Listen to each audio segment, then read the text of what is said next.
na nag-message sa ako online nga na si sir nga, sir kanang dili ba na mabuak na imuhang plastic nga gibaligya nga pang skylight roofing kay murag nipis man kayo.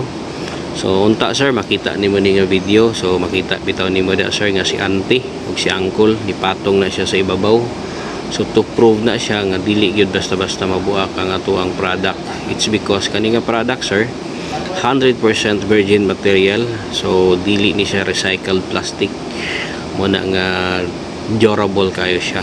Plus pagyud na siya UV protection to prevent the UV ultraviolet rays nga mao'y makakos sa brittleness o discoloration sa materials.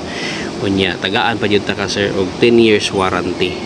So ayaw palitan ng baratuhon kay basin og masayang lang ang imuhang budget. So kung gusto ka mangita og durable unya kining napagi warranty, i-message ko.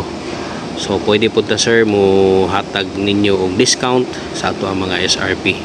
So this is made in Taiwan product, and kining nga project sir is mini pavilion ni siya. So gitrapuhan na siya diyan yanti kaya mo nang i-turn over.